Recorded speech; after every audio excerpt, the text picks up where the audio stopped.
Do we have the recording started at all? Okay.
Okay, so I'm just gonna wait for a few people to join, and then maybe when we wait till, oh, this is 4:05 already. Let's just, please be patient. Let's just wait like 3 more minutes and then we start. We actually have a lot to cover today.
I think we should start.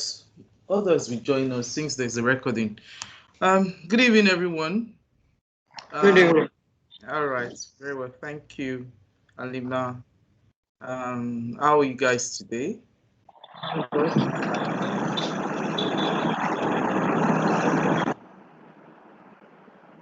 So, I'm just going to start now. Once again, good evening, everyone. A little bit of housekeeping rules before we start. This session is recorded, so I crave your indulgence.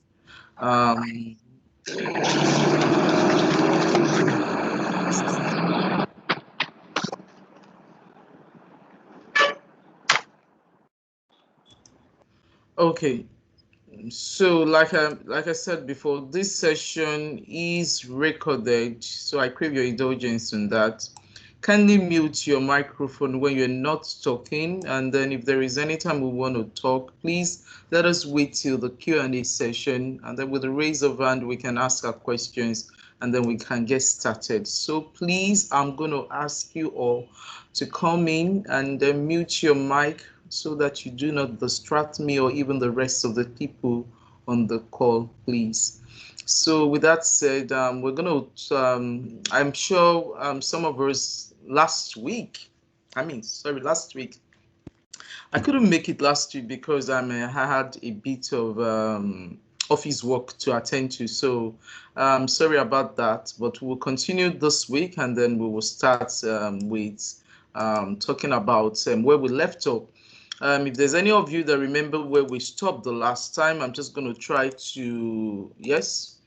We have all of these. If you have your E5, the M365 E5 developer setup, you should have a view like this. So I put us through this the last 2 weeks that we had our session. So with that, our topic for today, we're going to be moving on. Our topic for today will be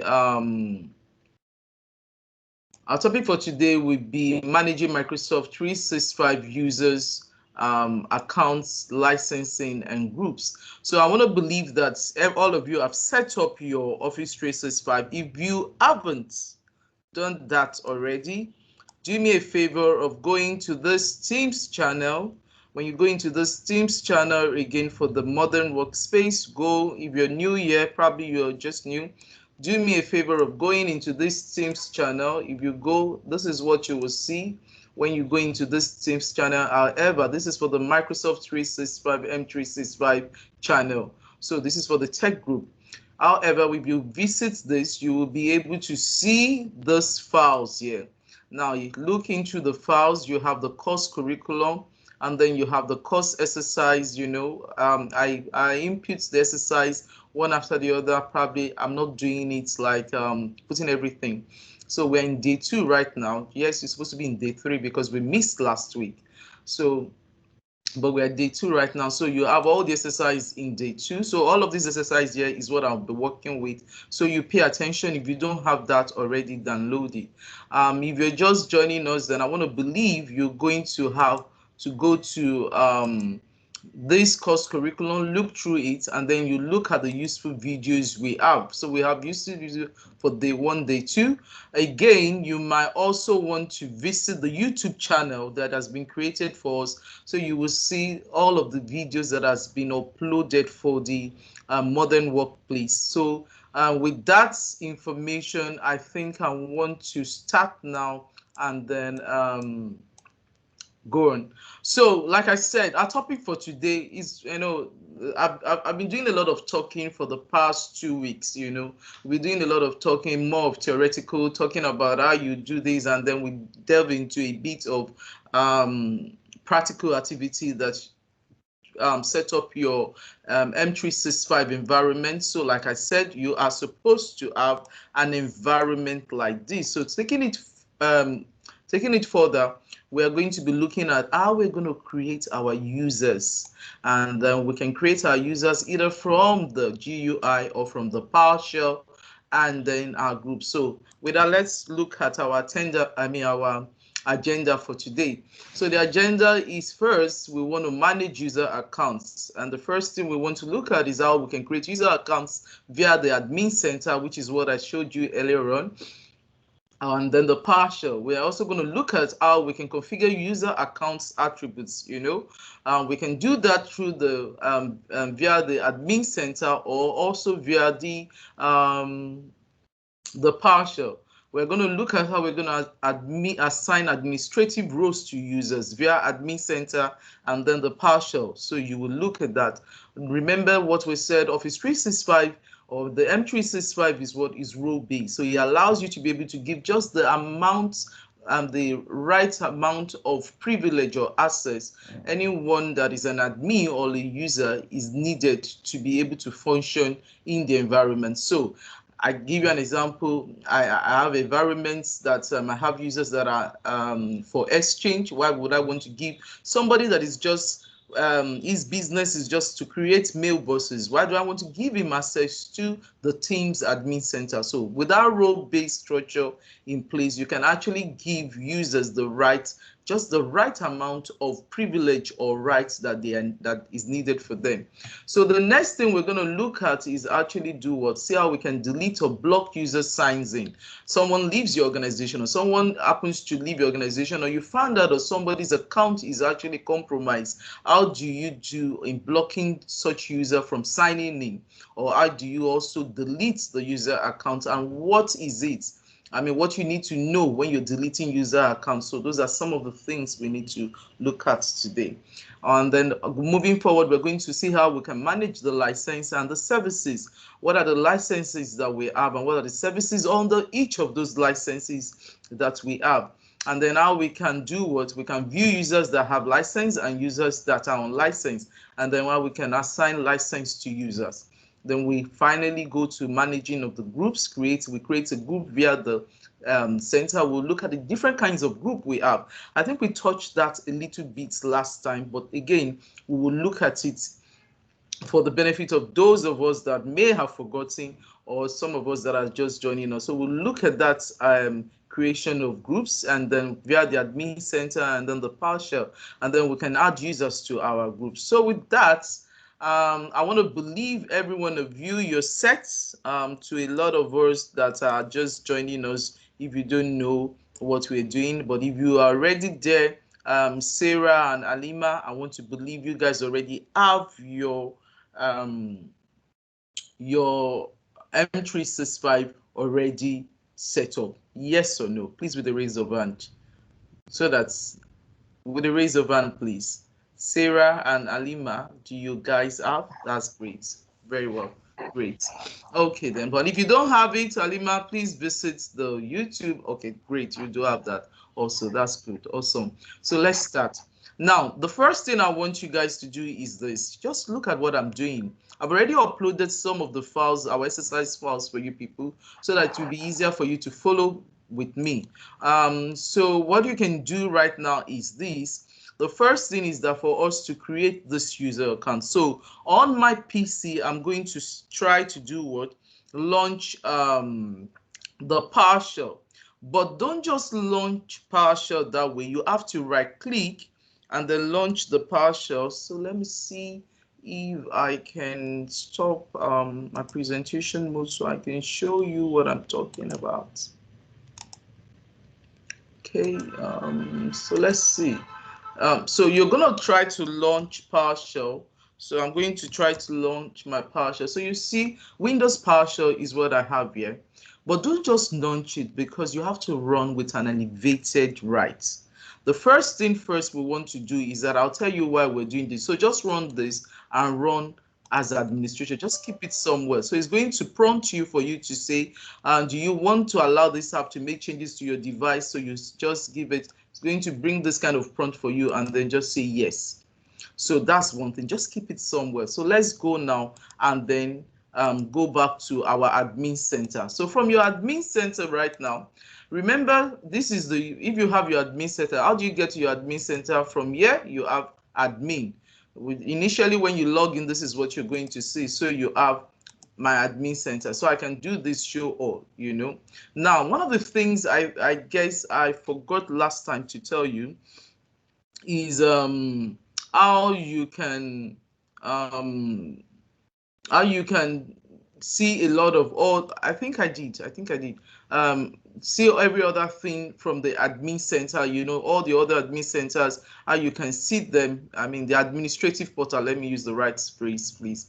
How you can see them, you know. So you have Azure Active Directory. That is where you can go to reset your users, you can create users, you can do self-service password reset. One of the cool things I did when I was learning is this. It's always good for you not to rush through things. You know, spend time when you come into this. Oh, these are the admin centers I have. Then you see a short description there. You can get to know what each of those admin centers are actually for. So that helps you in a way to also learn. So one of the things I said is this.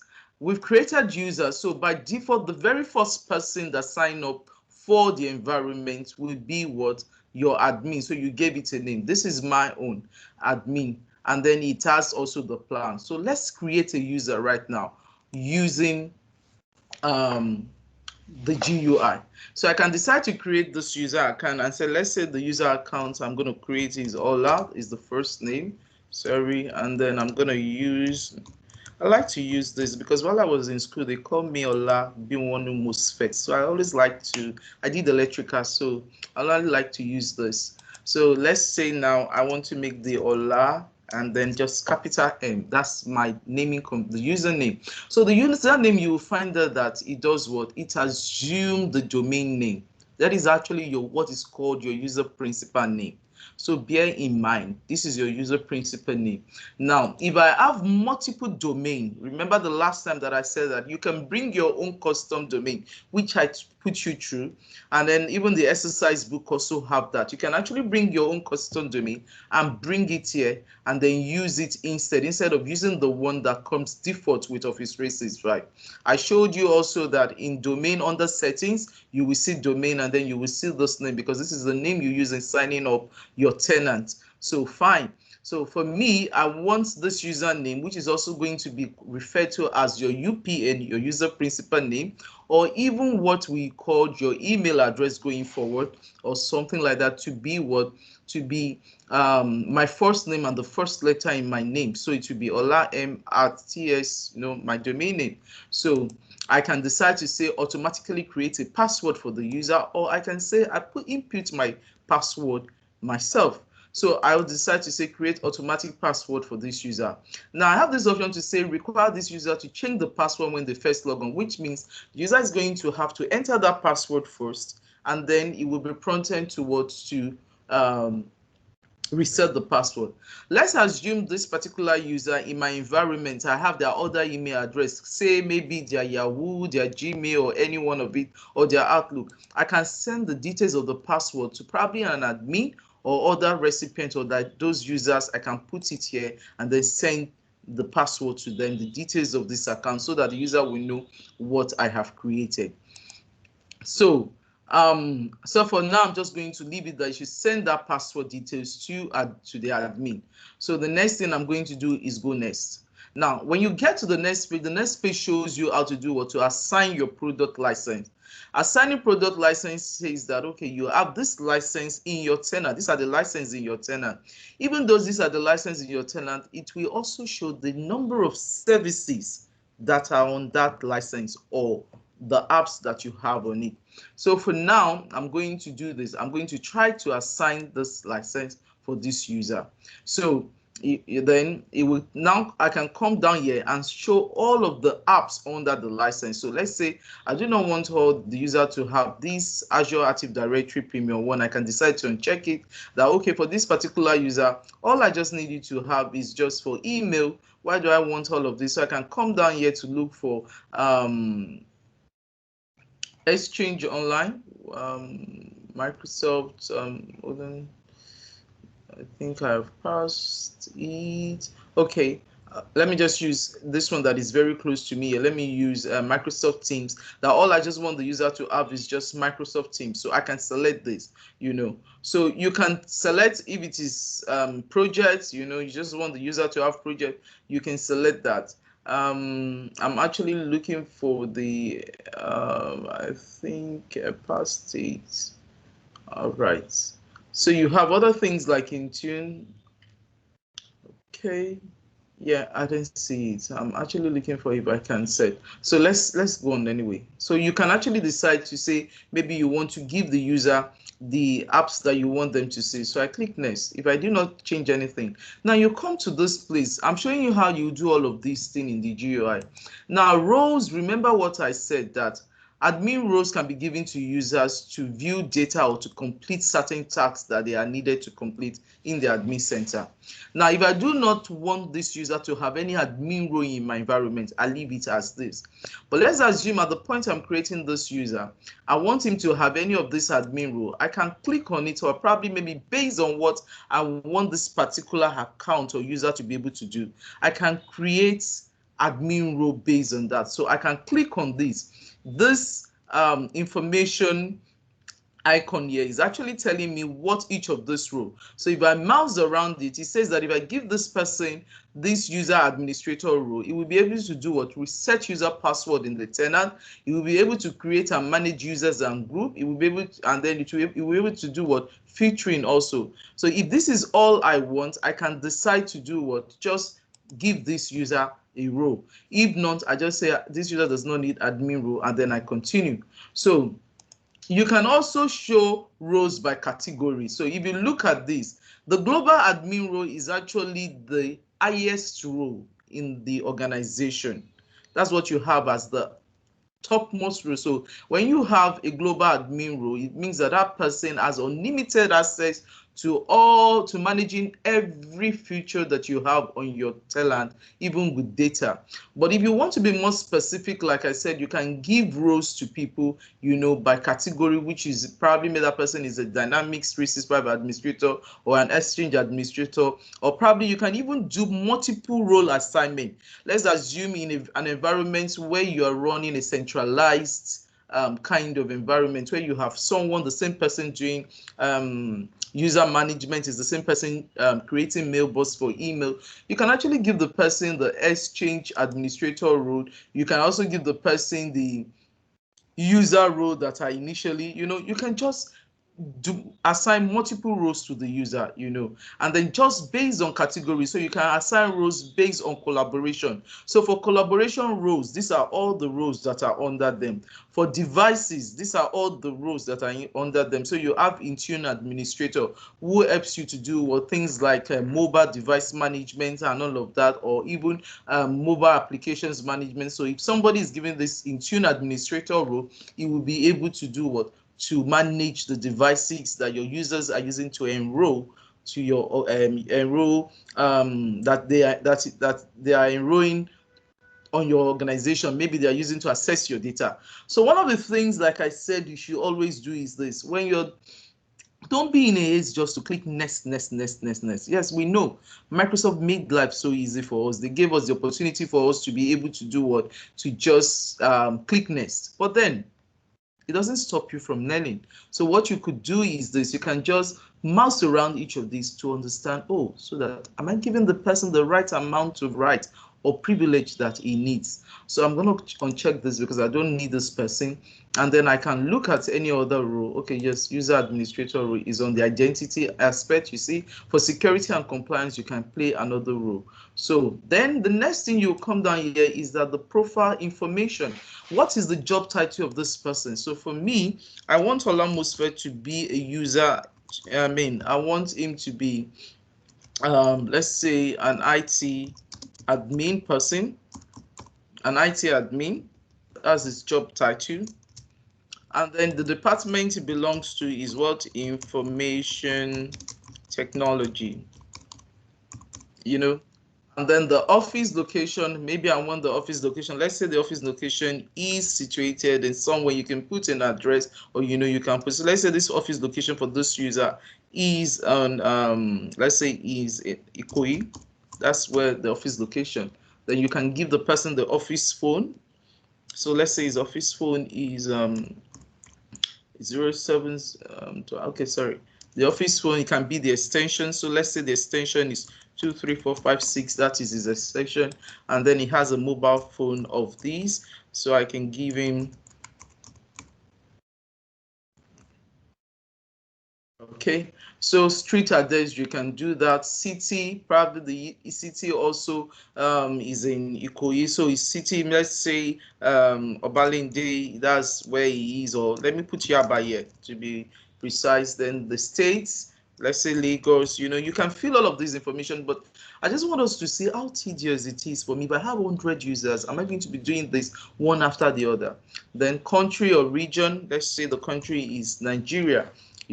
So I just continue, and then I can review all of this and then finish adding my user. So what I've done with that setting that I've done, and then giving the user an M365 account. So you see what has happened when I finish adding my users. You see what it says. It said, yes, I can decide to save this user setting as a template.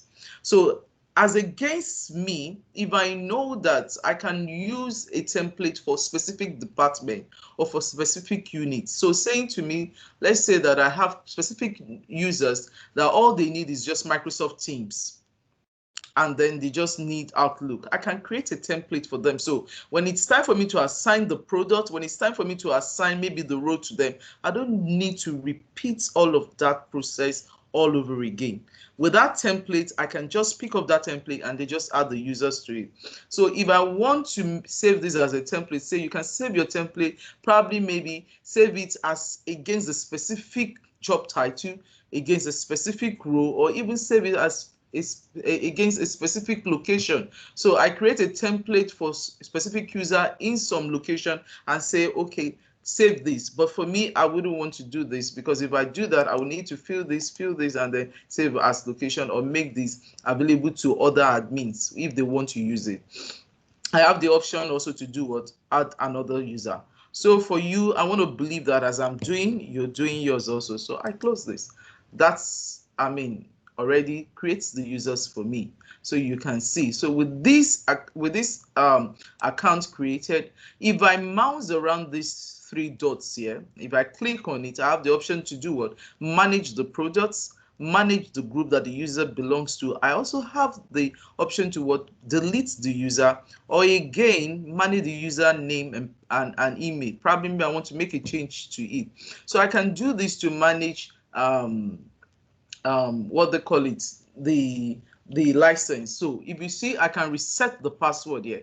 Like, let's look at it. The problem with this particular user is out of the organization, and because he's out of the organization, I want to do what? I want to block his access. I can block this user access and I can delete it. Now, one of the things you need to bear in mind when you're deleting a user is this: when you delete that user, if within 30 days, and that user has a mailbox, within 30 days, if you do not restore that user's back, then you consider everything around that user and the mailbox also deleted. So when it's always very important for you that when you are deleting a user, if the user has a mailbox, an active mailbox in your organization, the best thing you can do is do what? Is to convert that user account to a shared mailbox, or better still, you archive the mailbox, the content in the mailbox, you archive it to a location which is safe, and then you can delete the user account. It's very important. So bear that in mind, because the retention policy for you deleting a user with M365 is that what it does is that it automatically, when you delete a user, you automatically remove the license from the user. And once every 30 days is when Microsoft account does what? Do a recheck on the account, whether it still has a license on it. And if it doesn't have a license and it's deleted, so you automatically delete. So you end up losing everything, the user data. Now, even with this, I can still come down here and say, okay, I've given this user all of this. So this is what I was looking for: Exchange Online Plan 1 and Plan 2. I was looking for where is the exchange. So with this license given to this user, it means that that user has a mailbox. It's creating a mailbox for him already. So you can come here as the user and change your photo. Maybe you want to put a photo, you want to upload your photo, and then you can decide to have your picture here and then input it in there. So you can look at this user, how many devices he has connected to, how many devices he has enrolled in Intune. You don't have that. Now, if I go into mail, you will see that this user already have a mailbox. So you can see he has a mailbox. That's why you have all of this filled out. Then you can see whether you can decide to say, okay, the mailbox permission, we will go into that. I don't want to bore you into Exchange because we have a different topic to Exchange. But do you remember what I said when I said before you delete the user account, if the user is going, you can convert it to a shared mailbox. A shared mailbox do not require a license. So in that way, you still have the content of the user's mailbox intact before you delete. It's very important. So you have that. Then it also has the OneDrive, so you can look at that. Now I have created this user using the GUI, going through the admin center. Another way I can create the same user, but the only difference right now is this: I've created this user. I can also go to the Azure Active Directory over here. So you can either come from this place and type click on the Azure Active Directory, or you just go to your portal and type add.portal.azure.com. So I can come in here also and create a user. Do you understand? I can go through that same approach also. So let this load. So let's see what can happen, and then we create another user here, and then we see what happens, whether we have it in our admin center. So let's create. You see that the user I created is also here. So I create a new user. Let's go through it real fast. I won't spend much time here. So the username, like I said, is your what? Your user principal name, which is your UPN. Always bear that in mind. And then let's use this user as let's see, Obama. Obama King. No, I think I want to use Obama Michelle. Okay, so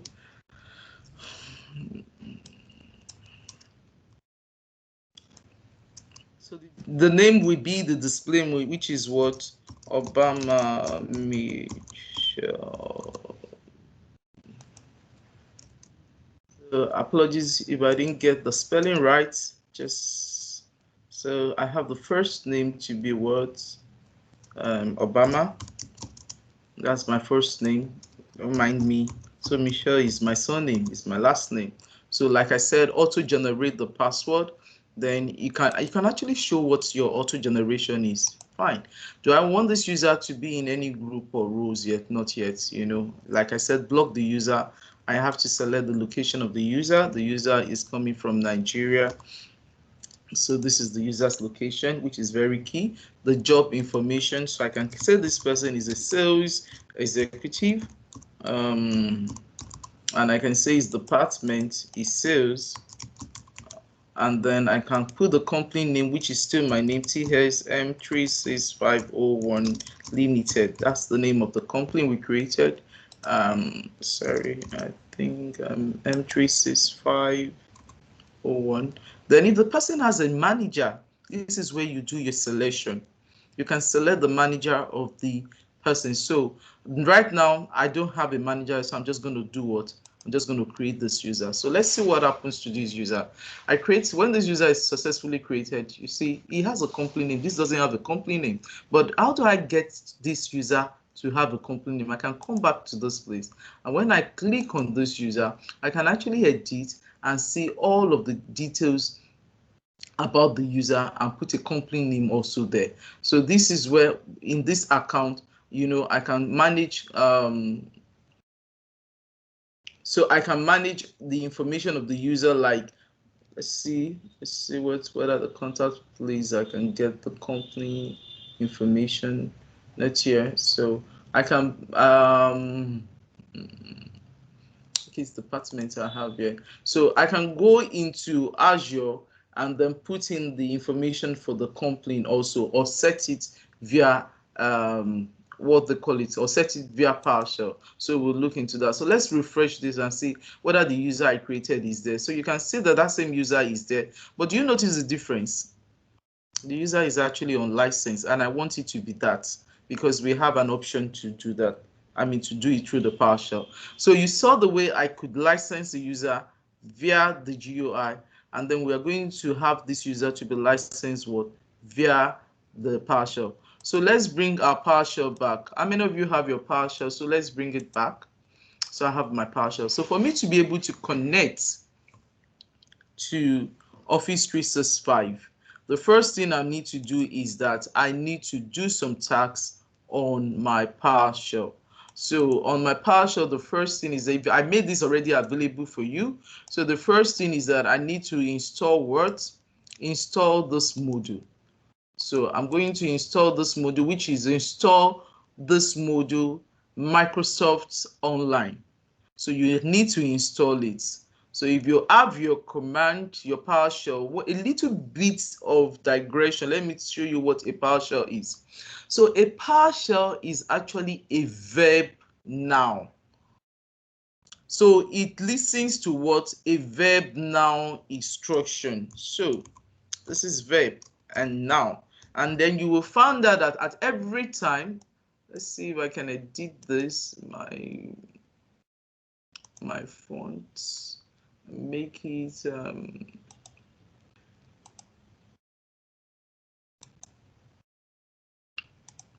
so at every point that you're doing anything in PowerShell, that is the easiest way for you to learn PowerShell.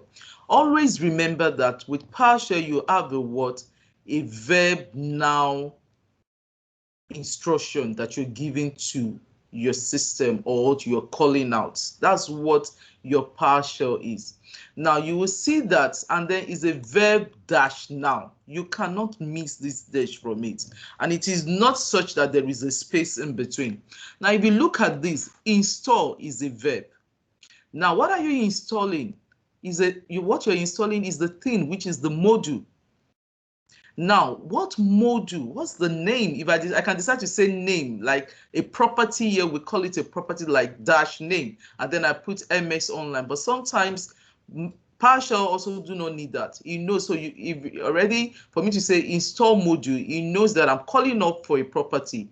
What module am I trying to install? This is MS Online, because I want to be able to connect from my machine. Physically, all I need is internet, and I'll be able to do what? Walk into what? Into the Azure Active Directory and carry out tasks from it. So for me, it may throw an error because I've already done this. So when you click this and you click yes, it's going to give you an error. I mean, it's going to give you a message for you to acknowledge that you want to install this and all of that. But for me, because it's already installed, it will not throw that error. Now, I mean, it may not throw any message for me. The next thing you want to do is that you also install Word. You store another module and call it. See the difference? I purposely did this. I could have just said name before the MS Online here, but I decided not to leave it. I can put the name, I might not put the name. What happens is that PowerShell understands it. What is really required is that you put the right noun and verb. So the right verb now. So right now I said I want to install what? Azure AD, because what? I want to also be able to connect to the modules that Azure Active Directory can understand. You understand? So if I click this, it may throw an error because this is already done. If not, so this is telling me that I should do what? Accept, because this is an untrusted repository. So I'll say yes. I'm going to say what? I have yes or yes to all. If I say yes, there might be for every task it wants to carry. Probably there are subtasks for this. It will continue to prompt me to do that. So what I do rather is to say what? I'll type A, which means yes to all. Yes, so this is actually going to go through some form of installation. So you can see it is installing the package for Azure AD. But because some of this package has been installed already, it's going to throw an error for me to tell me that some of them has already been installed. So let's see. So I'm just going to allow it to wait. To finish. So with that done, the next thing, so this error, don't worry, you will not get it if you're doing the right thing. I'm getting it because I've already done this task before. But for the purpose of this learning, so I just want us to. So the next thing is that once you've installed your module, you want to do what? Connect to that services on Azure. So what I want to do now is to connect to the Azure AD, so you can connect to it. However, once you bring it out, so do you see what he's trying to do now right now? He's asking me to do what? Supply your credentials for you to connect. I could have given you a command that allows that it won't prompt you, everything is entered, but I normally feel that that is not a best way to learn. And this is a beginner's class. Once you get very comfortable with how to use PowerShell, you find out that even you yourself, you can actually write the syntax yourself of what you want to use. But for now, I would rather prefer you to go through this approach so that you understand, you get, when you're now comfortable, then we will, maybe subsequent classes that we'll be doing on Exchange Online, you might not find me doing this. I will just tell you the command, and then the command will also input the details of my login already. So now what am I going to do? I'm going to try to enter what? The admin account. for my environment. So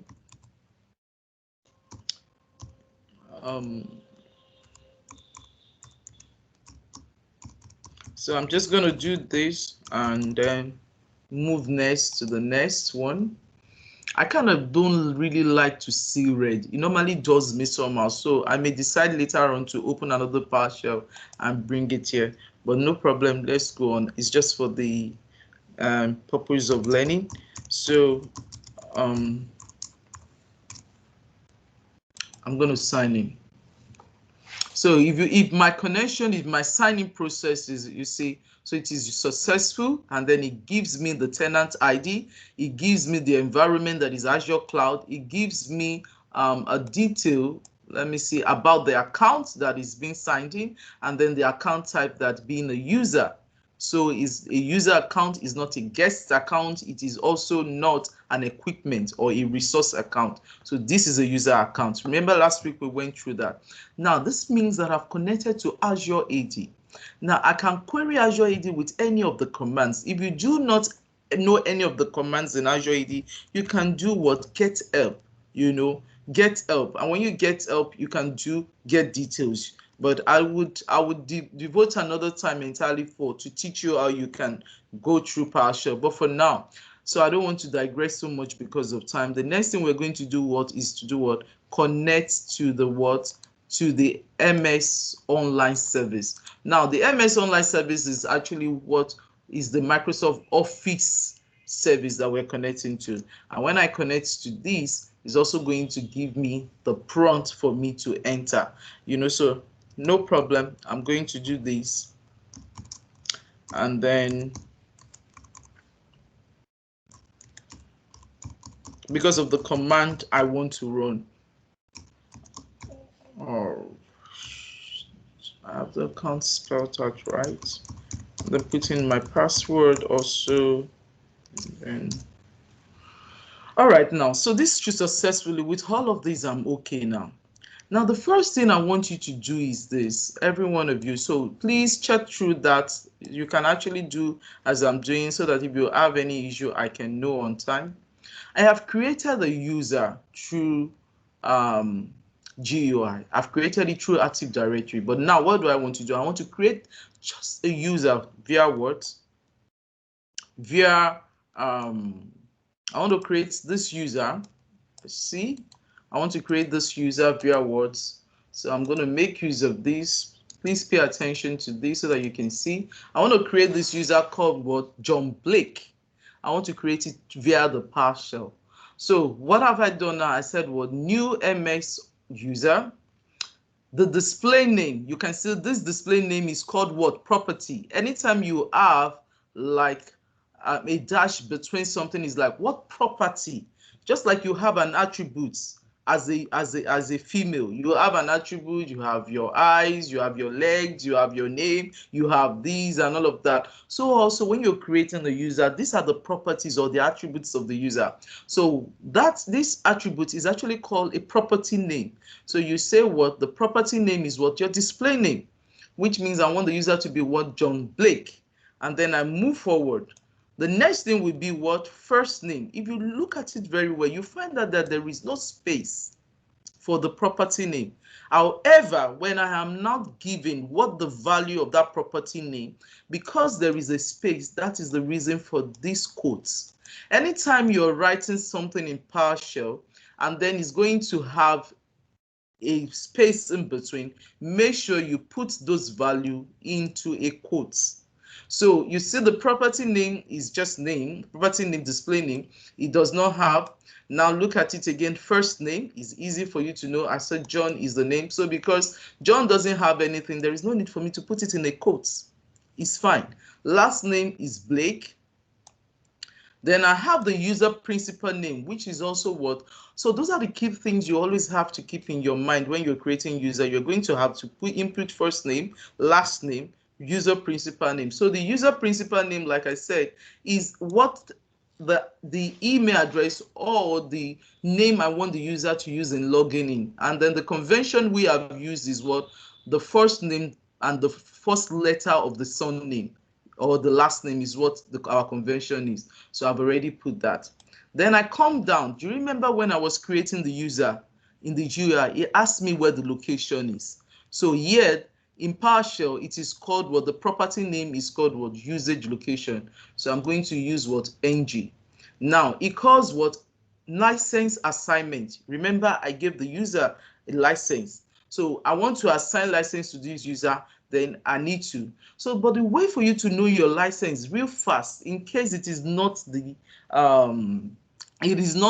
what they call it you use, in case it is not the developer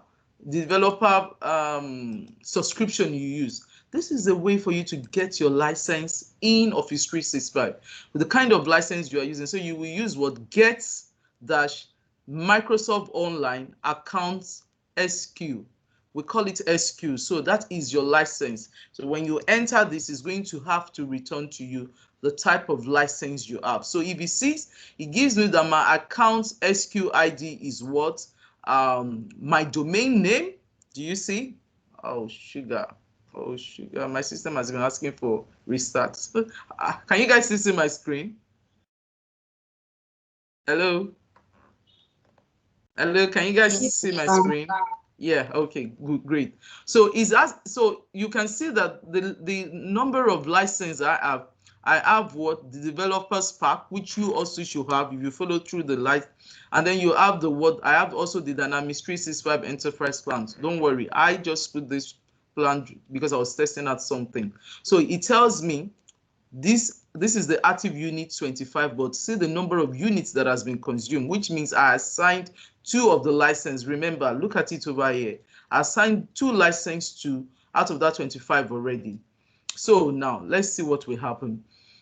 I have this. So I now know that my account SKU ID that I'm going to input in my PowerShell, in my command again, that I was entering will now be what? Do you see? Oh, sugar. Oh, sugar. Okay, so I have TSM, my developers on that. Then I wanted to give it what? A password, you know. So this is my password. So I might decide to bring this out and then do this. So let's see me create this user. Hopefully the demo gods should be on my side, that nothing goes wrong. So let's see. So I'm going to copy this. I'm already connected. Remember, I've already established connection to what, and I'm just going to enter this, and let's see what is it. So fine. Do you see? Do you see? In how many minutes I've created that? Fine. So let's refresh our users again.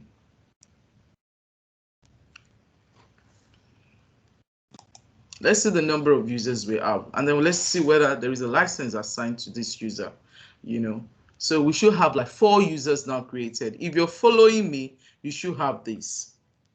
Are we good? Are we good so far? But not to worry, if you cannot follow my space, I mean, I can understand. Just checking the recording and then you will be able to follow. Now, the next thing is this. What if I have up to 1,000 number of users?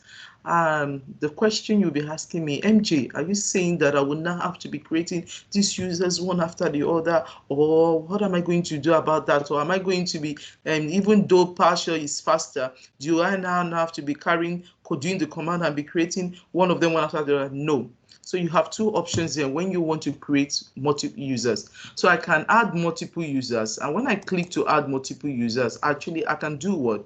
Download a blank CSV, or download a CSV file that includes example of user info. So let's see whether I can download this and save this. Let's see. This is saved, and then all I need to do is this. Let me see if this is downloaded somewhere for me. Let me see my downloads.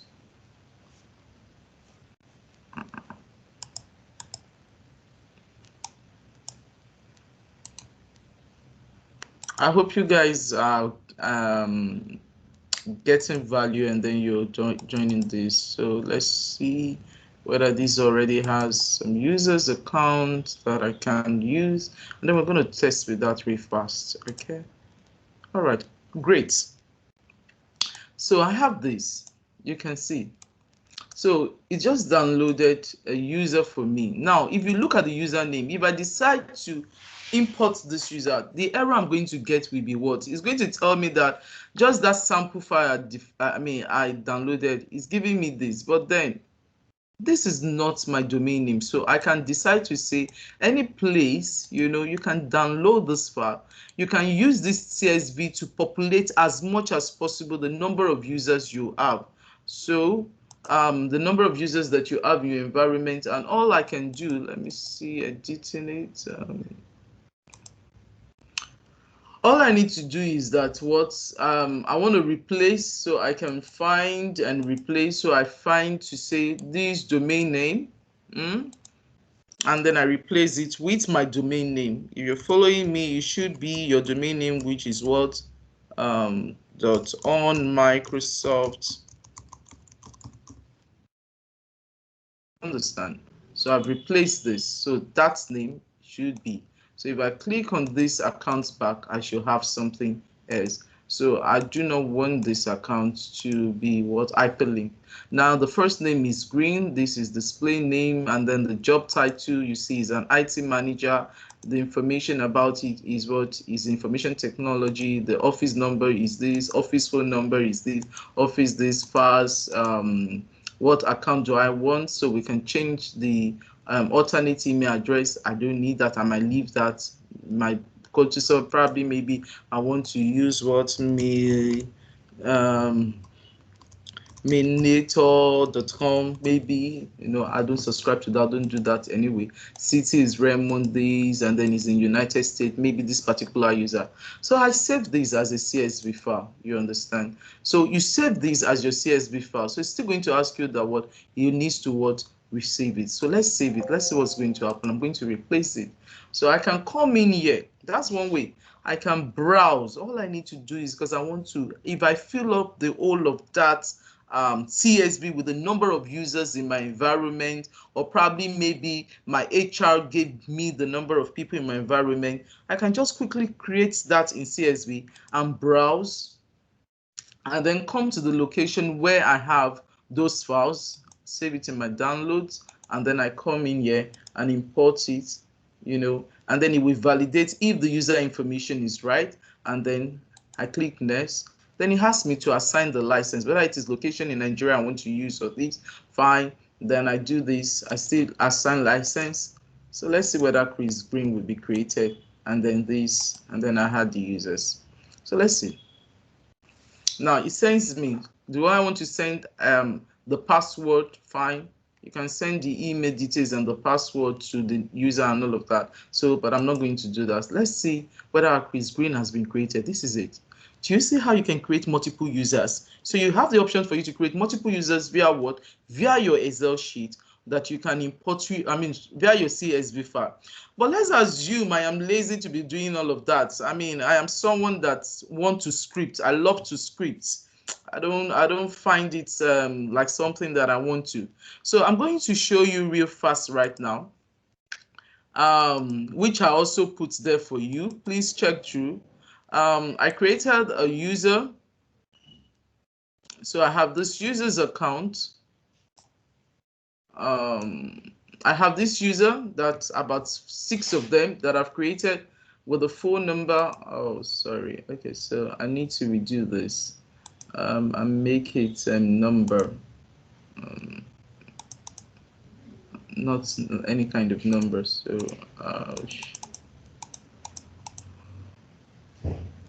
okay, so let's see. Undo. Okay, let me just leave it. I should think that by the time it's important, it should not have any problem. But if he has any problem, I will sort it out. It's supposed to be numbers, not general. So, but then it's okay. So I've created the users here. I've come with the same CSV. But now what I'm going to do different right now is that I'm just going to point to the location of this CSV and import my users. So this is saved already. One thing about CSV is that we always ask you to receive and all of that, but no problem. So what we're going to do now is this. We're going to copy our commands. If you have those Excel sheets with you, so you're going to come, so we're going to go through the commands one after the other.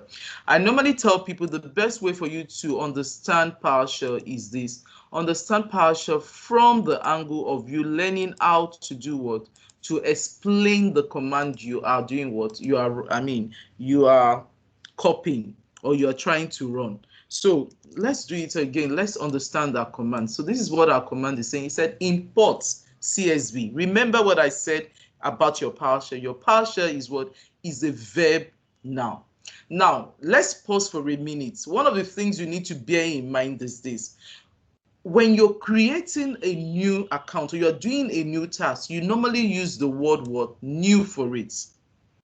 If you want to make an update to an object that you've created before, please can someone tell me, and that person stands the chance of winning a 50% voucher from me. Can somebody tell me, if I were to make changes to this user account that I already created, what verb now of PowerShell will I be using? If you're following me, guess. Do I have Sarah there? Do I have Anima? You have a chance of winning a 50%. Try. If I were to reset this user's account, what would be my first? What would be the first thing I'll be typing here? What will I be using instead of new? Does any one of us have an idea? 1, 2, 3, go.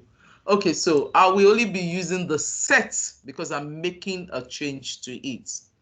If I want to delete this user account, I will be using what? Remove MXO user. But if I want to make a change to it, I will be using set because I'm editing the user's property or I'm making changes to it. Now, this task here I'm doing now is that I'm importing from CSV, which means I want to carry out an action.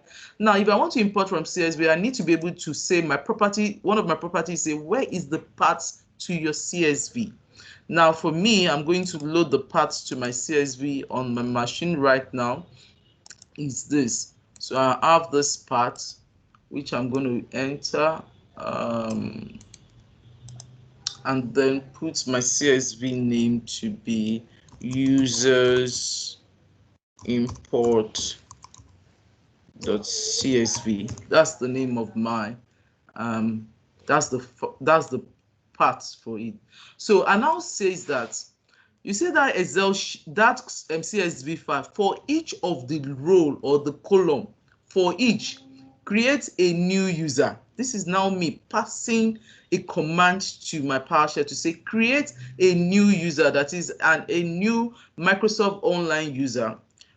So you go to each of it. So let me see if I can quickly open it for you before we run the command. Or so I am saying now, anytime you see this $_ is actually this $_ so let's see, this $_ dot is actually calling the heading of your column. Anytime you see anything $, know that it's querying what? A column or a heading on your column or on your row, whichever. So remember, this dash already shows that this is the property within PowerShell. Now, and I come into this place that, okay, look in this Excel sheet. Is there a column or a heading that is called the place? Go into that place, create for each user. Then go again, this property for the first name. If you are looking for the first name of the account you need to create, what you need to do is this. Go into this place and look also for what in that Excel sheet. Look for any value that you have for first name. So you create for each. Then you go on and on and on and on until we get to the last, which also you have your password. I've created this column for this heading for user principal name, first name, last name, display name, usage location, account, which is the account C, that the as account S SKU ID, which we got for the licensing. I've created for the password, the department, the job title, and then the mobile phone. So I've done all of that, and then all I need to do now is this, to close back my um to close it back. Yes, to close it back and then run my command, the location I've told you, instead of me to be putting the location, because right now I'm creating for multiple users. So there is no way I will be entering one name for each. I am only saying that for each user you need to create, to go into this, when it's time for you to pick the display name, go into the Excel sheet, look for the heading that is called display name, pick it, create for the user, and on and on. So I'm going to run this command now, and let's see what happens. So you should have this. So I'm just going to spend a little bit of 10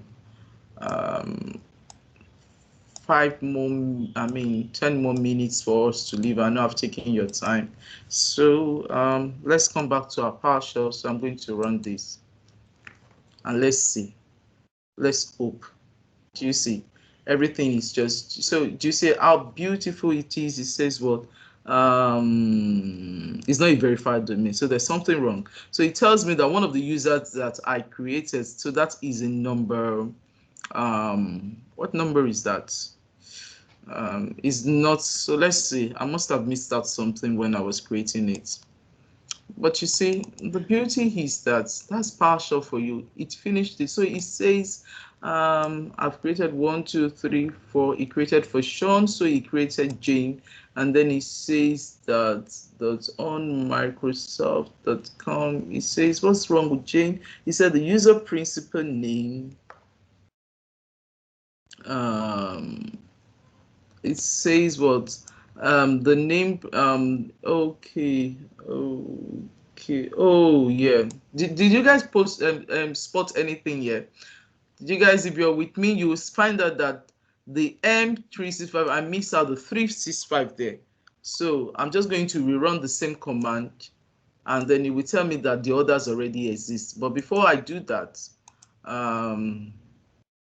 let's see whether our users have been created.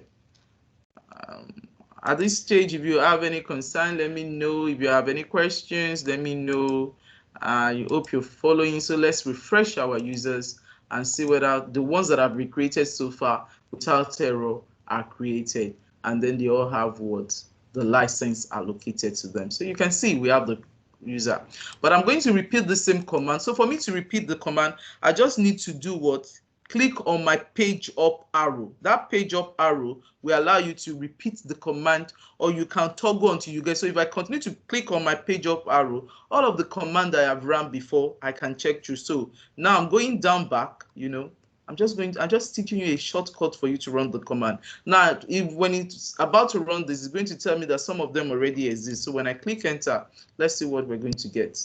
So that's what it says. This user already exists, which is correct, which is fine, and then it creates the new the Jane B that was the error. So let's see. Let's refresh our users. So tell me, guys, how easy? How are you guys finding this? Hello. Let me be sure I'm not the only one just talking to myself. Hello, are we there? Yeah. Yes. I hope we are all moving through it. So can we spare another 10 minutes for me to just show you the few things? And I want you guys to go finish up everything in that. And I will be expecting next week, each of us, our tenants. So don't be too smart for me and then go and create the users manually. That, okay, she go ask us to create users, so we'll go and create the users manually. No, I'm going to connect with you guys one after the other. You're going to connect with me. You're going to share your screen with me. I'll call you randomly, and then you are going to create your user using PowerShell, and then we'll see what it is like. No problem. Maybe work on it. That's good. I like that. Okay, so great. let's look at it again. So while that is done, you can see that we have the users that have been licensed. We have some that has not been licensed. So let's look at it. Now I've created my users. But one of the things I want us to know is that if I look at the properties of users, if you see some of the things I put there is that I put information about what the department where they belong to. So let's see. Do I have those informations about in their contact information with my Excel sheet? I already put that what this person belongs to information technology. So let's assume I have created like 1,000 users and I want to know the people that are in information technology department. Am I going to be going one after the other to be looking at this? No, that's a lot of work. So what I can first do is this. I'm going to run this command. Remember what I said is that when you want to your PowerShell is what is a verb. So if I want to call for something, can somebody tell me the command I will run? Any idea? Try your luck. If I were to call for something, what will I do? If I want to call for MSO user, what will I type? What will be my get? Oh, sugar, I've already said it out. So you're going to say get, So this says that I've gotten all of the users. Now, I can pipe, we use it to say what? Pipe, when you're filtering for users, you can pipe to get more information. So I can say, okay, now I've gotten all of these users. That's the first command. Now, when I use the word pipe, I want to join commands to one another. So let me, before I paste it, because so that my stuff is not so fast, let me try to put you through. So I have this command that I want to run now. I've already said get MO users. Anytime you use this pipe, we call it piping. It means I am piping, I'm joining two different PowerShell commandlets together. Now I've said get user, where, remember, their departments. Wherever the department of those users equal information technology, do what? Return it. That's what I want. So I'm going to copy this command again. All this command is available for you in your stuff, so don't be using the, and then I'm going to do that. So return to me every user that has this department as what? Information technology. So you return them to me. So it gave me, these are the users in your environment that belongs to the information department. Now, remember what I said? I said if you want to make changes to a user's account, let's assume that for these users that is info, and I want to put their office location to be what? To be Ikoyi or Yaba. What command will I be using against the MSO user? Does somebody remember? Can you try?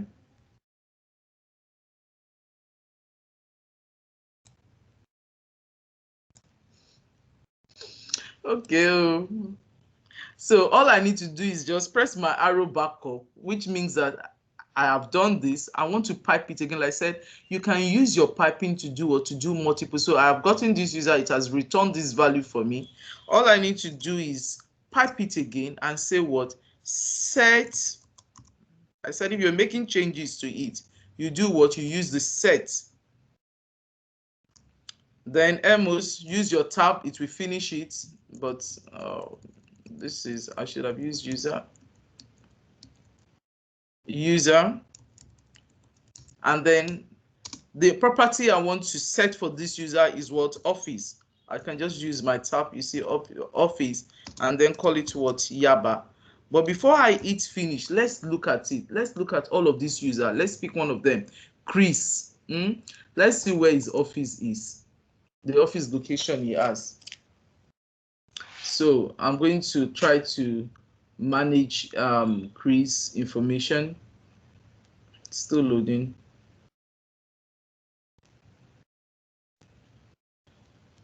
Okay, so I'm going to have to add and then see what was this office. So the office, this is what it shows, office location. This is office. So we want to look at what the office location is. This is office phone. So it's just me entering it. This is office phone, but this is the office. This particular property is what we want to change. So what I'm going to see is that you see now it's showing 1, 2, 3, 4, 5, 1. Let's look for somebody else that returned the value. Let's look for Ola MOSFET. Let's see what Ola is. Let's see what our own office value is, what we feel as office before now. I put Ikoyi, but now I want to change it to what Yaba. So let's see. Forgive me, I stay in Yaba, so probably maybe that's why I want to use Yaba. So let's see what will happen. Now you see that it's going to return that all of this user, what I've just done is that I have collected first this user, where their department is information technology, and I have now passed those users. Now all of these users that are information technology change their value to what office, their office value to Yaba, and then that's what this command has done. So let's see.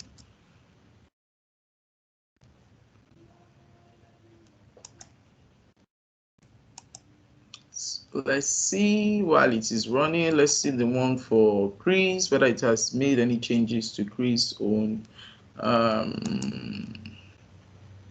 So now do you see the Yaba? So imagine that you have all of the people in one location, move about 1,000 of users, move from that location, that office location to another office. Are you going to be going to each of those users to now edit? That's the power of PowerShell. It gives you that flexibility for you to be able to do tasks that can be repetitive or even mundane tasks. You do it in a split of seconds, in a split of minutes. Look at everything that I've done. I have not left this PowerShell and I've done a lot of things. Okay, so excuse me, are you guys tired or do you want me to continue? Hello, should we continue or are you? Continue. Okay, all right then. So the next thing we want to do is, for me right now, the next thing is that we've done that. Now what I want to do is that, what if I have, what if I can query the parts that I have before, and then set, instead of me, all of these users that are here, let me query them, this same user that I have before, that I imported, I import that CSV where I import that CSV before. And all I can do is that I've said what my CSV part is. So let me do this. The same CSV I use in creating the user. Remember, it is only people in information technology I made changes to right now. What if I want to set it for the whole organization? So I'll just go back to that CSV I made. And one thing that is so cool about, let me make this bigger for you guys. I'm sure you guys are straining to see what I'm doing. Oh, sugar, I didn't think about it on time. Okay, see, I think it's a lot better for you. Okay, so if you look at what has been done, one beauty about PowerShell is this. Once you are running a command and you are going into error, you see PowerShell. If you look at this place of the arrow, it's already showing red. It means that, hold on, be careful. What's the next thing you want to put there? It must be a property that I recognize. That's what this is telling me. So that's the same thing. So I'll just put this. I'll just say set. Do you see that it went? It is still waiting for me, like, okay, let me be looking. I hope she knows what she's doing. So I'm still going to do what ms o user, and then do what I want to say. I want to set office for everybody in that CSV file that I have. That CSV file, I want to set everybody to be what? Their office location to be Yaba. So it's going to throw some error that some people's location is already Yaba, that it does not need to change it. But let's see what it's going to do. So for every other person in my organization, which is the people like this Claudia, let's see, is going to set that location also to what? Yaba, because I did not pick Yaba before for it. So let's see whether the changes have been done on this one. Okay, great. So that's that for my PowerShell, and then it has finished. Funny enough, it didn't throw any error. Now, what about me? What if I want to I want to assign license to the user. Now, so what if I want to assign license to a user? So the first thing I said we should do, which is what we did before, is for you to do what? To do this, which returns my license value. Now, in returning my license value, I want to see how many people have this license value. This so let me copy it. This one. I'm using an extended screen, so I'm sure it's giving me an issue. When you want to copy something in PowerShell, now that I've highlighted it, all you just need to select is what, just press enter. It's already copied into your clipboard, so you can come and put it here. So I want to do this. I want to see how many people have license assigned. That is that. So this is the command I'm going to use. So we're going to look at this command together before I paste it. It's always very easy for you to just look at the command. So I'm saying what? Get, do you see the difference? I'm not using what? MS online user. I'm using what? Get MS online accounts SQ. That is the license. Where this account SQ equals what? Equals this license details, which is my tenant's name, and then developer pack underscore, and then it wants to see the service status.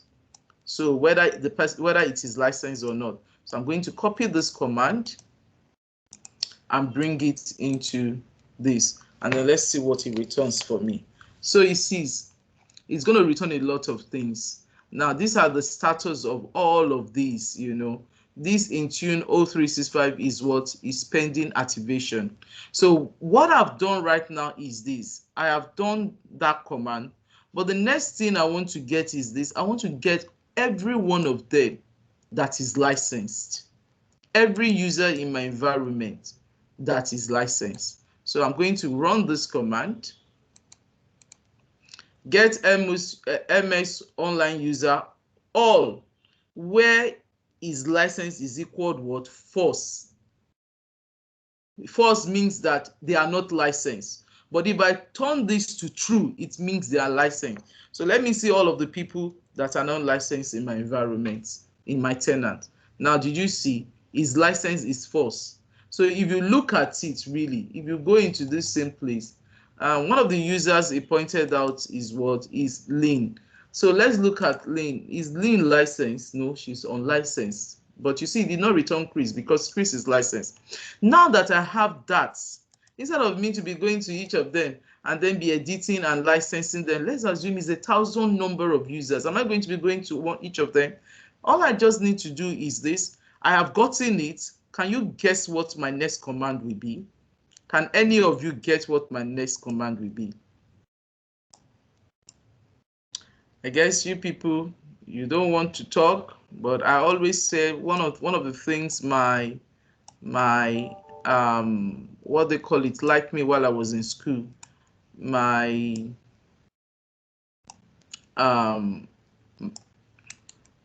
my chemistry teacher likes about me is that no matter how, even if I'm going to give a wrong answer, I will always say something. And then in the class, even though the class may laugh at me and say, oh, Toriola has said something wrong, you hear the man says that, oh, fine, no matter how, even when she's saying something wrong, even if she will come back again and say something. So I'm always going, that's what I'm just going to encourage you guys to always do. Always be eager to say something. So I'm going to come here and show you the commands. And then let's look at it again. I'm not in a hurry to run the command. I want us to look at it before I run it. So this is the same command I have done before of the get. This get is the same command where it is last. And I said once they equal 4, so I want to pipe it to what? Set. And when you return all of the users that do not have license, set means that now give them a license, and this is the license type you are giving them, which is our license name. How easy is that? So all of the things I'm just going to put here is just what? The only thing is what? I'm just copying this. Okay. let me paste it to the end, so that because of, so this is just what I'm saying. I'm just saying that give them what? That license. So you will find that now that if I do a query and say who does not have license, you'll find out that everybody has license now. So let's see. Let me repeat the former command, which is this first, and see whether it returns any value for me. Because everybody has license. Let me change that value of false to what? To true. You'll find out that now everybody that has license will return, which means the whole people in my organization has license. So how easy is that? You know, that is cool, all of the things. So the last thing I want to quickly show you is how to create a group, you know. So let me, I have just 7 minutes. I took another 30 minutes of your time. So let's look at our agenda once again. We've created users, we've seen how to delete users, we've created license, we've assigned license. So the last thing we want to do is what? To create the group. So let me quickly do that. Let's see. Now in creating a group, let's go back to our admin center so I can show you the type of groups. So you have this. Now, remember what I said, you want to delete a user, you can delete the user. Wait, so let's see all of this. All of this supposed to show license, right? All the license. So if you want to delete a user, you can come into this place and what? Delete the user. But like I said, be very careful. If a user have a mailbox and you delete it, you've deleted every data with that user. At most, maybe if the user has left your environment, what you can do is that you can block the user from signing, which means maybe the user account might even be compromised. You might decide to block the user from signing in. So you can do that. Another thing you want to do is that you can add the user to the group. But now let's do something. I said these are our groups right now. So let's create a new group. So these are the group we have by default when we created Office 365. You can see that this group is a team, is a Microsoft team. So when you have teams in an environment, it creates a team for you for the company. So let's create a group called, and we can see the different kinds of group we have. So these are the types of group where we have Microsoft 365 groups, which is actually for collaboration, where you want also to add a Microsoft Teams for the group conversation, for files and calendar, you know, you can create this group. But if it is that you want to create a group just for email address, where you put a number of people into that group, just create what is called a distribution group. This distribution group does not necessarily need to do what? To be able to involve in chat, video calls, and all of that. You don't need that. Now, if you want to create a group so that in that group you can use it to control access to probably maybe things like your OneDrive or your SharePoint, then you'll be looking at a may enable security group. And then when you create a security group, you can use it to control access to SharePoint, and that can be used for mobile device management for Microsoft 365. So you have to see the difference between these. This may enable security group will still receive emails, is a distribution group, while this security group may not necessarily receive emails. It's just to control access to OneDrive and SharePoint, and you can only use them for mobile device management. So I'm going to start with creating an M365 group, and I leave you as is the same way also. So and then we'll see how we can add users in the GUI to this group. So I have this. So let's call this group my let's call it my IT department name. So let's say Infotech, information technology. That's the name of the group I want to create. And then let's say this group is group for information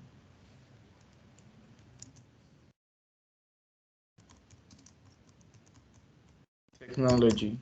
And then I click on next. And then so by default, whoever creates a group assume the ownership of that group, but you can also assign other owners to it, maybe from your distance, and then you assign owners to it. So I can assign owner, I can say, and you can have up to 20 people join as owners as groups. So let's say I want to say John Blake is the owner, you know. I've assigned owner. Owner is different from members. The owner is the one that can make changes in membership of that group. But members are just people that are just member of those groups. So let's say I want to add members. I click on adding members, and for this I want to add Lynn and Obama as my members. And then I click next, and then the name I want to give this group is what? Info technology. That's the name of the group, info technology. And then do I want to make this my privacy? So you can look at it. We can create a public group that anybody can join without getting approval. That's the whole reason of having an owner. So when you want an approval to join that group, you send an approval request to the owner of the group, who will now give you that, and will allow you to. But when it's a private group, when the privacy is set to private, not just anybody can join. You will need to request for you to join. Then public, anyone can access it. You can join. They don't need to get approval from the group owner. So I'm going to make this group a public. So here is where you pay attention. I can decide to say I want to create a team for this group or not, but we will create it and we will see what it is like. So just pay attention to it, and you will see that I've created this group, Infotech. Then you will see, pay attention right now. In Microsoft Teams that we have, so let me drag my Microsoft Teams here. In Microsoft Teams that we have, this is all we have. We did not see anything on Infotech. So let's see what will happen when I say add Microsoft Teams to your group. And let's see what will happen. And then I create a group.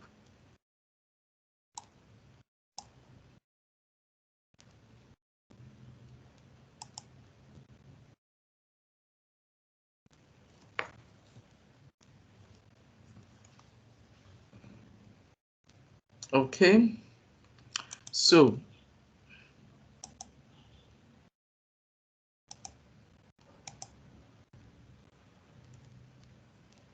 let's see what will happen if I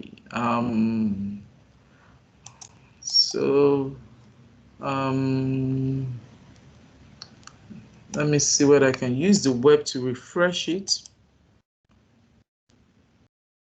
Okay, phone is here too. Okay, so phone is here to give me access. I may not be able to see that. So ideally what it is that I'm supposed to see a Teams for that group. You can see there is a team here that is showing. Oh, sorry, don't mind me. Is my tenant. My tenant is different from Phone's tenant. So I'm actually looking for it in Phone's tenant in So Productive. So this is a different.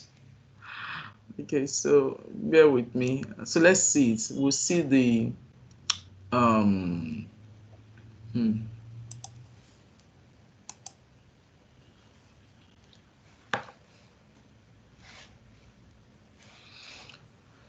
so we see the group that we have created. We'll see the teams. Now let's look at the group that we've created. If you come into this place also and you look at Azure Active Directory, if you look at groups, you will see that same group that I've created here.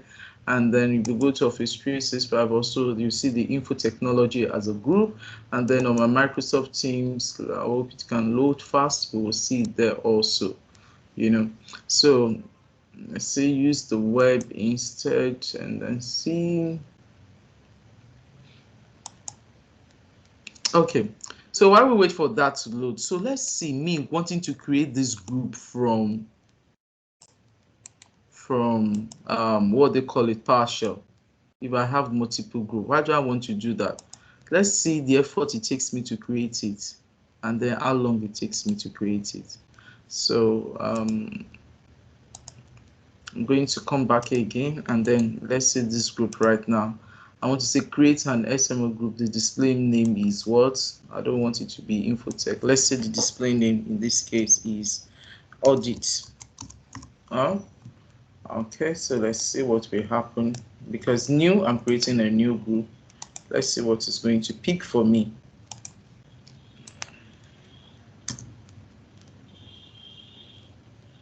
So it's created it, and then you see it default the group type to be what?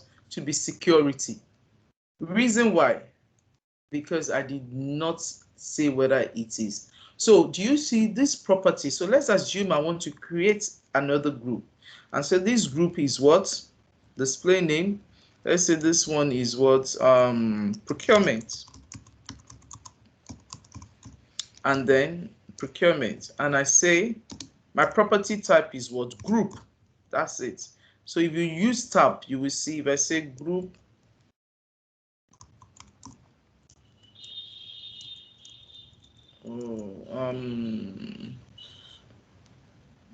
group type, don't I have that as a property? Okay, I don't have that as a property. It's not accepting it. Okay. Okay. Let me see again. Now I select procurement. It's still going to create it as a group type. It's still security. So let's see.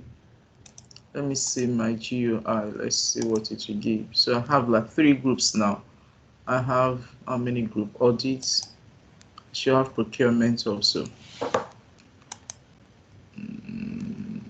Okay, that didn't create. So let me just show you what I said about the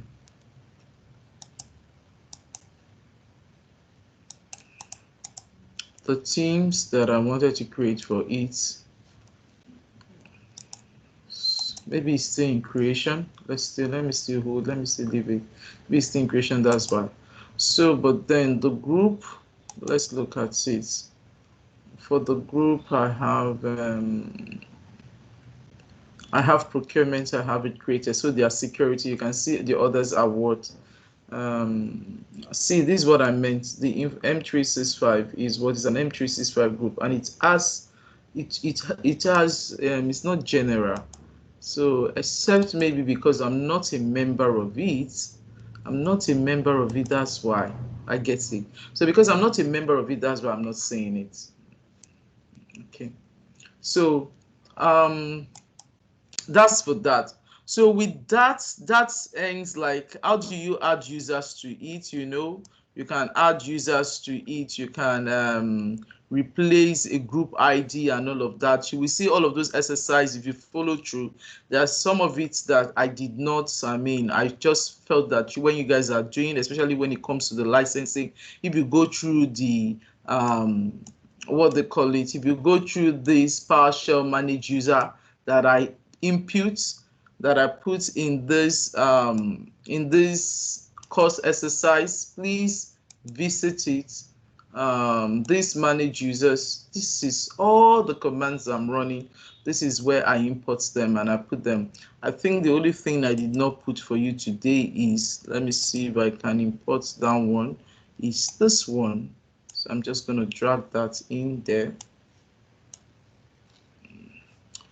And then the new one I just downloaded now, the import user template. So with that, I've come to the end of the session for today. Sorry about me taking your time. I just wanted to be sure that we can cover all of these. And again, because I'm doing a lot of explanation, hopefully that you guys are what they call it, you're newbies, and then being newbies, we want you people to get as much as possible what you understand, what we're doing. So if you have any question, I'm ready to take it. Any question? I have one. Yeah. Do you have to use PowerShell? Or can you use like the Linux CLI? I didn't get the question very well, Alima. I'll write them. No, can you go over your question again? Sorry. Yeah. Do you have to use PowerShell, or can you use another method to interact with the Emma, the workplace? Okay, so the PowerShell is actually what you can use. You can use the PowerShell. PowerShell is what you can use the command line. PowerShell is what you can use to interact with it. Another option, that's just the option. So if you want to interact with the Microsoft Office 365 portal or tenant or even your Azure, AD, is that with the use of the PowerShell you go through the GUI? So the answer is no, it's only the PowerShell or the GUI you can use. Oh, okay. Sorry, I didn't know it was Anima. When I keep saying it, I thought there's one Anima of Nigeria that has been joining, so I keep thinking it's the same person. Sorry, I didn't know you were the one. Where are you calling? Where are you joining us from? I'm joining from Ireland. Oh, great. Okay. All right. Thanks for joining. Yes, Sarah, do you have a question? But did I answer your question, Anima? Let me know. Did I answer your question? Good afternoon. Yes, good afternoon. Thank you for sharing your knowledge. I really appreciate. My Yes. question is that the user that you are to hack must have an A global 365 admin. accounts. Okay, so the account I'm using to run all of this command must be a global admin. However, just like I'm using a global admin, but remember what I said, if it is to create a user account, you can actually give the person a user administrator account. Now, because I am the global admin, and then when I came into the environment, I have to be the ones to create the user. Fine. Maybe for the first set of users, I will use as a global admin, I'm creating it. However, if you've created a user and you want them to be able to create users, maybe you've already created users also, and you want them to be able to create the user, what you can do is that you can make any of those user words, you can give them the roles, and then some of those roles is, so look at the roles again that we talked about. You can make the user a user administrator. So with a user administrator, it does what it can manage all aspects of users and group, including resetting password for limited admins. So you can actually use this to create users, Okay. All right. So it's not necessarily that it's a global admin that can create an account, but because it is me that set up the environment, so I automatically became the global admin, and then I'm able to use that. Please, who has that question, please? Because I think I'm missing you guys when you're talking. Who has the question, please?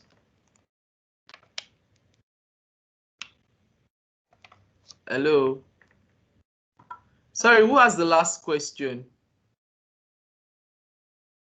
Salima. Okay.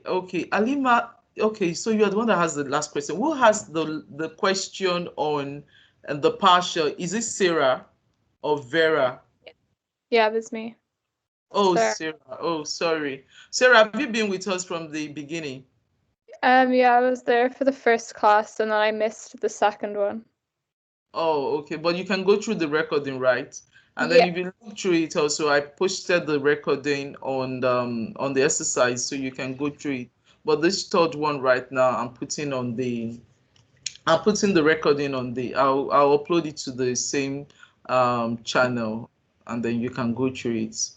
All right. Is there any more question?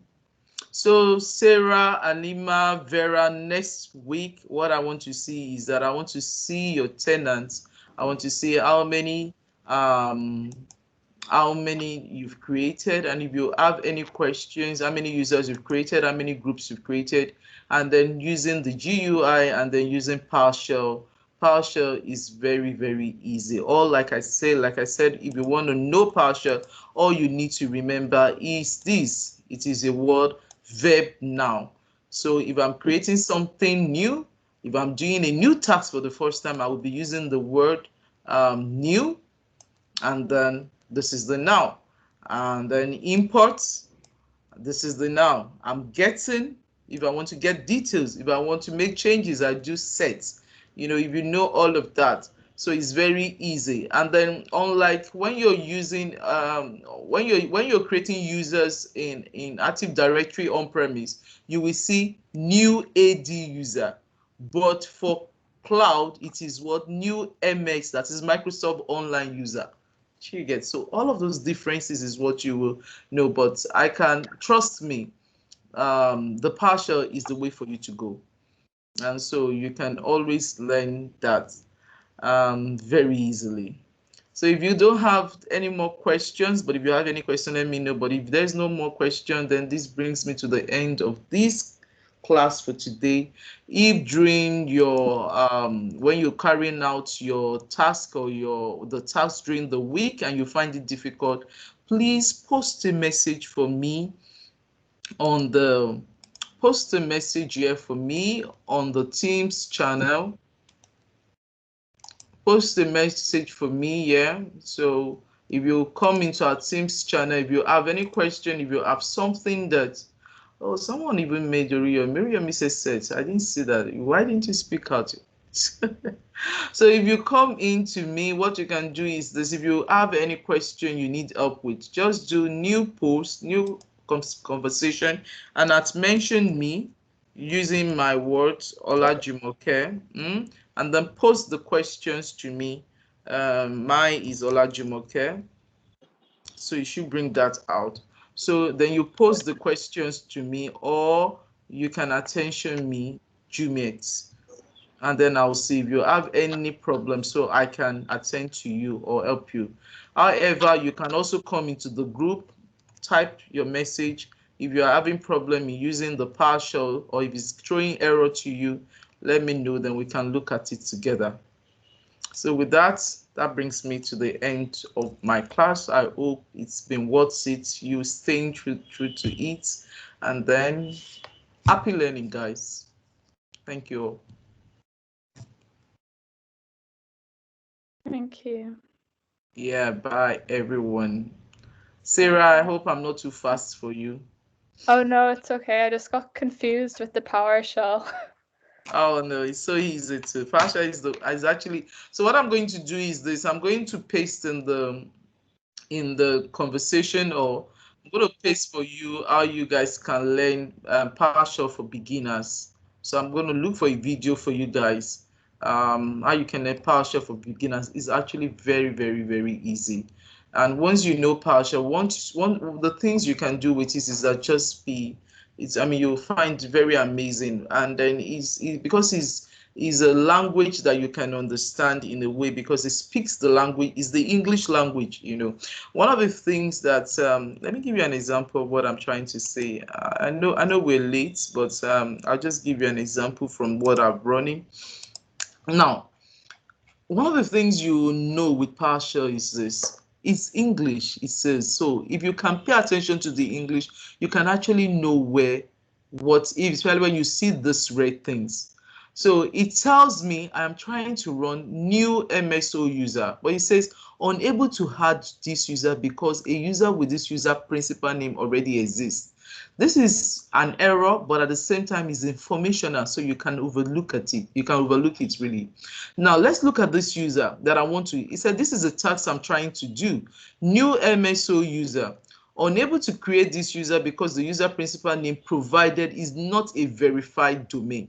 And when I look through it, you find out that the 3 is missing from the user. That was what I noticed. So I had to go correct it, and then it created it back. The cool thing about PowerShell is that if you pay attention to the error without letting it scare you because it is all red, you will be able to understand it. Now, if I were using another function of PowerShell that I could use, let me just tell you, is this. We call it what? PowerShell. So for you that you're a beginner that you want to learn, we call it what? The PowerShell. So ISE. So this is like, you saw it saying that look at the command on this line 1. This line 106. So when you're running this one of the ISE, the integrated I can't remember what the ISE is, but this PowerShell, the integrated is the interface something, or so when you run it, it will be able to point you to the line immediately. That this is the line that is calling attention for. But my dear, it is actually very, very easy to run PowerShell. All you need to bear in your mind is that if I am running a command, it is verb plus noun, and then there cannot be space in between. The only time if I am calling a property and there is a space in my property, just like this, then I must put them in a quote. But if it is something that there is no space in it, just like last name Blake, there is no need for me putting it in the quotes. So those are some of the things you need to know, but not to worry.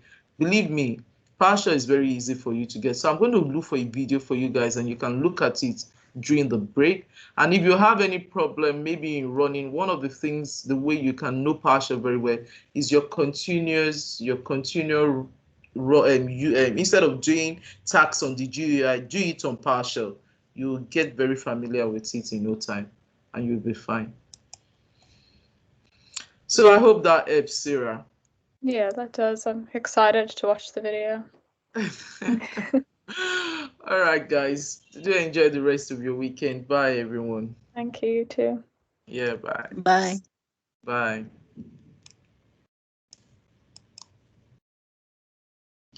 Where's Foyi?